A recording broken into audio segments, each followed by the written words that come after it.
en Estados Unidos, un fiscal ha pedido una nueva sentencia para los hermanos Menéndez. Ellos están presos desde hace más de 30 años por asesinar a sus padres.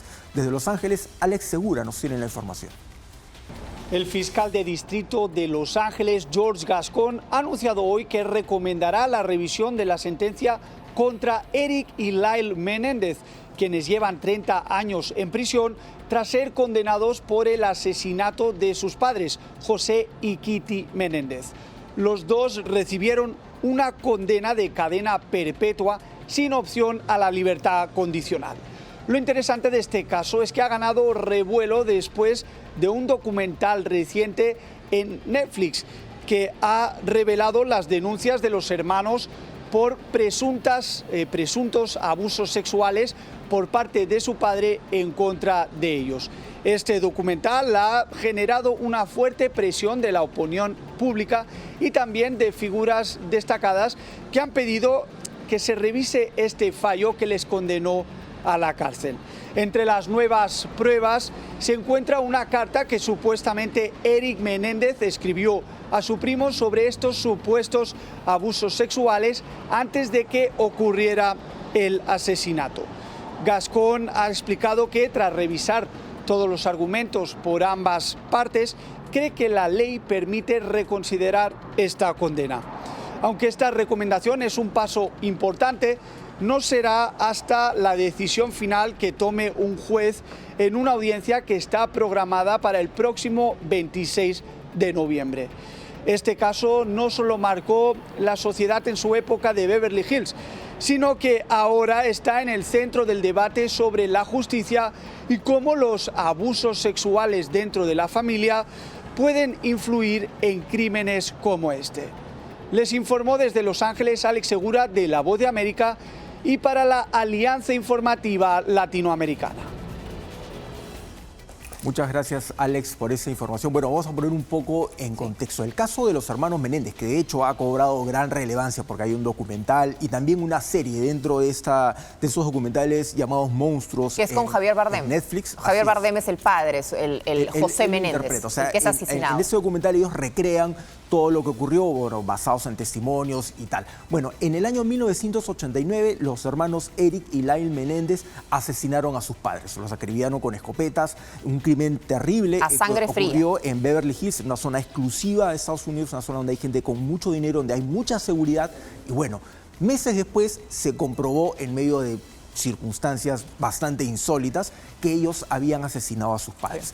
Comienza el proceso en contra de ellos y es en medio de este proceso en el que los hermanos revelan que ellos habían sufrido constante abuso de sus padres. Dos procesos en realidad. Así es, hubo dos procesos. En el primer proceso el jurado no se puso de acuerdo en torno a la sentencia, pero este caso había agarrado mucha relevancia, principalmente por las entrevistas que brindaban los hermanos. El mayor, principalmente Lyle. Hablaba mucho por teléfono, enviaba cartas, una persona que en ese momento tenía ideas como medio distorsionadas, medias extrañas.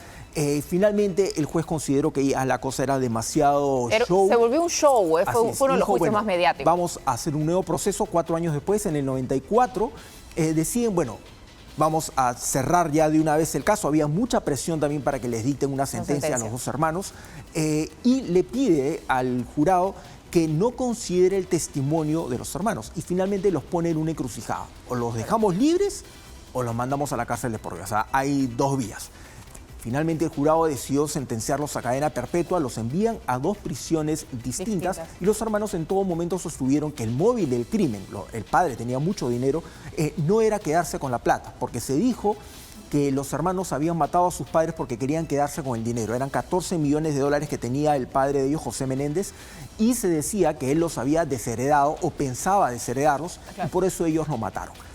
Sin embargo, ellos afirmaron en todo momento que el móvil del crimen fue que eran víctimas de abuso sexual por parte de su padre, pero esto se desestimó. Claro, y la defensa propia, en realidad, no es solamente una, si quieres decirlo, una venganza por haber sido víctimas de abuso, sino que, y es parte de lo que ellos dicen, en llegado a un punto, porque además los dos hermanos no eran necesariamente del todo conscientes de que uno había sido víctima, que ambos eran víctimas del padre. Hay toda una historia detrás de, y cuando se enteran, en un momento dicen, le enfrentan al padre y como que le dicen, esto no va más.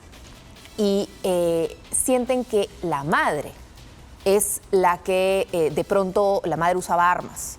Y de pronto ellos se sienten amenazados por las armas que usaba la madre y en algún momento ellos piensan que los van a asesinar, que los van a matar porque lo amenazan al padre, dicen ellos, por denunciarlos. Entonces, para silenciar todo, ellos dicen eso. Bueno, lógicamente, no quiere decir que haya una justificación, pero sí consideran que hay un móvil distinto. O sea, no quedarse con la plata, sino estaban actuando justamente, digamos, por el maltrato que ellos habían sufrido. Sin embargo, conforme fueron pasando los años, el caso quedó ahí cerrado, los hermanos purgando sentencia, pero en el 2023, uno de los ex menudos, Roy Rosselló, él reveló en una entrevista que él había sido abusado sexualmente por José Menéndez. Claro, ahí hay que poner en contexto. Porque en ese momento, él era uno de los directivos de la disquera con la que trabajaba Menudo en ese momento.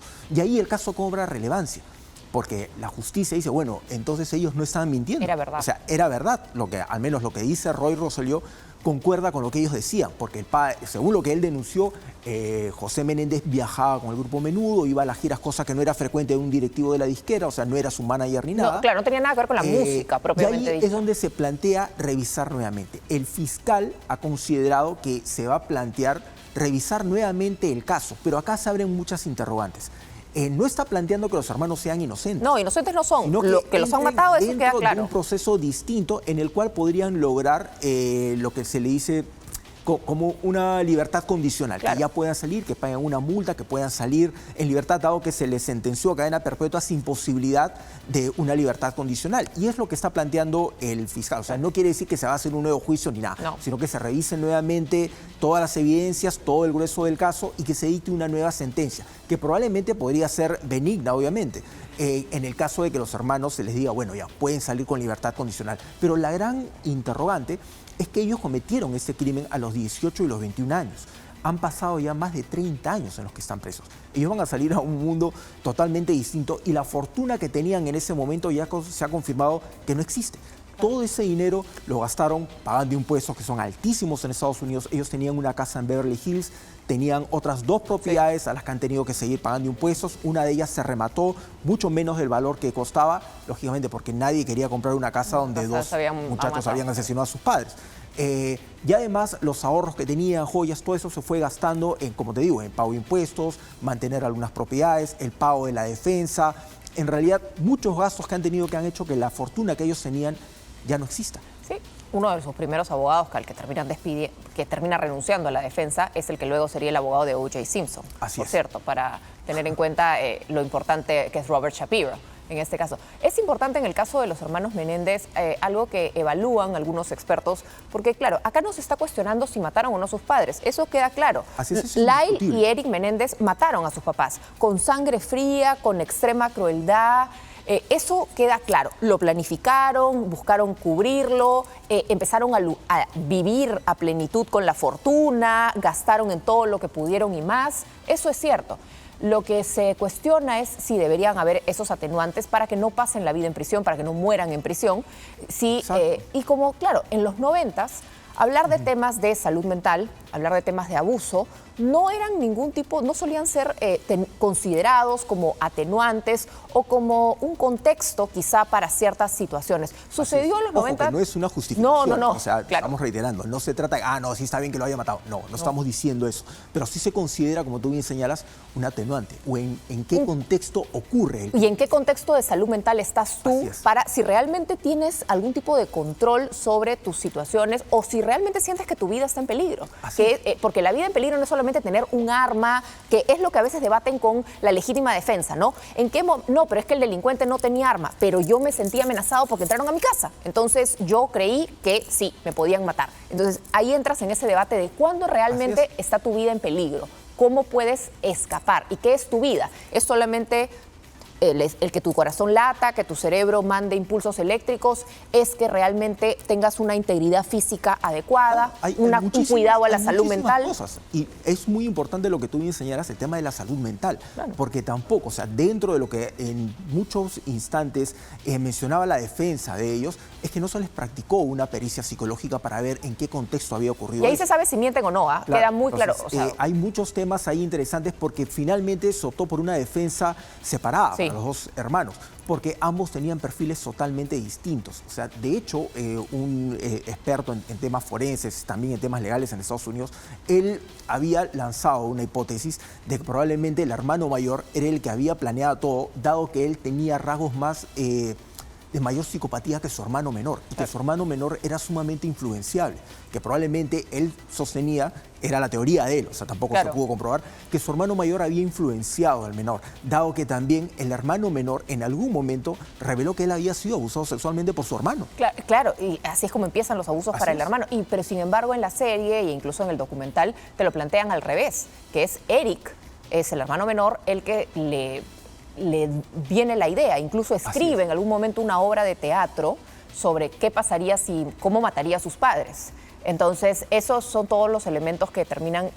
¿Qué podría pasar? No se sabe. En algún momento alguien puede decir no, que se mueran en prisión, no. Si abusan a tus hijos, bien muertos pueden estar esas personas. Hay tantos debates alrededor. En algún momento también el caso de Lorena Bobbitt fue también terminó siendo el chiste probablemente para el día de hoy de mucha gente, y era un caso de abuso doméstico dolorosísimo y muy difícil. Un caso terrible, un caso terrible que a ella le tocó experimentar porque su vida quedó deshecha, o sea, al menos frente a la opinión pública. Claro, cuando adentro era un infierno el que vivía esta joven todos los días. Así es, una situación muy terrible, pero vamos a ver cómo va evolucionando ese caso. Como mencionaba Alex, recién eso se va a revisar en noviembre. En la segunda o tercera semana de noviembre se debe considerar si esto funciona de esa manera, o sea, si es que se acepta este pedido de nueva sentencia o si es que ellos van a seguir en prisión.